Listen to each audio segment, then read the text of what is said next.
আচ্ছা, আমরা শুনতেছি তাই নাকি আমাদের এখানে মামলা করছে, তাকে 48 মিনিট একটা সময় দিছে। এই 48 ঘন্টার মধ্যে যদি সরি না বলে মানে তার কাছে তুই মাফ না চায়, তাহলে সে মানে মামলা করবো। আর অলরেডি সে মামলা করে ফেলছে।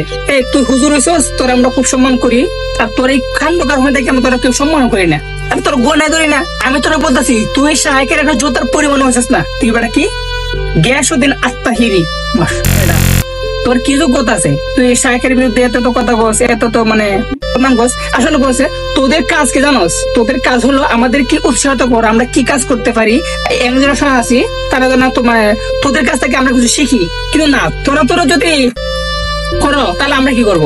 আমরা যে ইয়াং জেনারেশন আছে তারা কি নাকি সর্ষের তেল দিয়ে ঘুমাবো? না মোনা, আর তুমি এইগুলা দিয়ে শেষ। তুমি আর তাহিরির স্টেটের বাল ফালাই তারা ফালাই দিও। আর তাহিরির স্টেজের মধ্যে কি চলে তা তো আমরা সকলে জানি।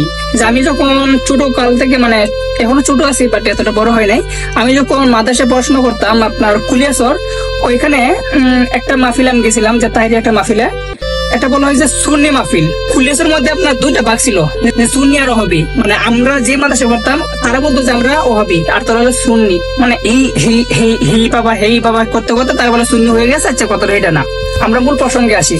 আমি যখন তার একটা মাহফিলে গেছি, গিয়ে ওরে বাপরে বাপ কি নাইস গান, আর ইয়াং জেনারেশন হেইয়ো এগুলোর দিন হাই হাই মনে পড়ে।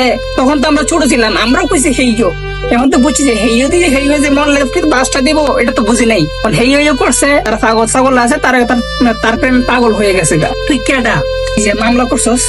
কেডা? তোর কি যোগ্যতা আছে শাহেকের বিরুদ্ধে কথা বলার? তোর কি যোগ্যতা আছে? তুই আমার দেখা যায় আমার এই যোগ্যতাটা আছে। তুই কি করছস না করছস তা আমরা বাংলা মানুষ সবাই জানি। আমরা চোখ আছে, ঠিক আছে, আমাদেরকে চোখ দিছে আল্লাহ, আমরা অন্ধ না। কান আছে, কান শুনি যে কেডা কি করে কেডা কি না করে, ঠিক আছে, এগুলো আমরা শুনি। আচ্ছা, মামলা তো করছো, তো টাকা পয়সা লাগছে নাকি এবার টাকা পয়সা পাঠামো? তোমার তো আবার একটু এবার টাকা পয়সা কামানোর অভ্যাস আছে, যারা ইয়াং জেনারেশন তাদের কাছ থেকে একটু মানে টাকা পয়সা নেও বাড়ায়, যাতে তারা পাগল হয়ে যায়। পাগল টাগল আমরা খাই না, তোদের মতো কিছু বালফাক না মালানার পাগল টাগল আমরা খাই না। আমরা বুঝি, আমরা পড়াশোনা কম করতে পারি, কিন্তু আমরা এখন একটু মানে ভালো মতো বুঝি। তোর মতো শিক্ষিত হওয়ার থেকে অশিক্ষিতটা অনেক ভালো। শাইখ হুজুরে দেখ, তুই এত কিছু করার পরও সে চুপ রয়েছে। এখন তুই বুঝ যে কার ব্যবহার কিরকম, কার ধৈর্য কিরকম। আমার হেতা করতে তুমি খারাপ পাল হয়ে এলাম। আর হ্যাঁ, আমি এখানে কারো পা চাটতে আসি নাই। আমার কথা আমি বলছি, আমার রাইটস আছে। আমি একজন বাঙালি হিসেবে আমার রাইট আছে, আমি একজন মুসলমান হিসেবে আমার একটা রাইট আছে, যে কোনটা সত্য কোনটা মিথ্যা এগুলো নিয়ে কথা বলার। টেসে এগুলো বলছি, আমি এখানে কারো পা চাটতে আসি নাই। আর বাচ্চা কখনো কারো পা চাড়ে না। আল্লাহ সবাইকে হেদায়েত দান করুক, আমিন।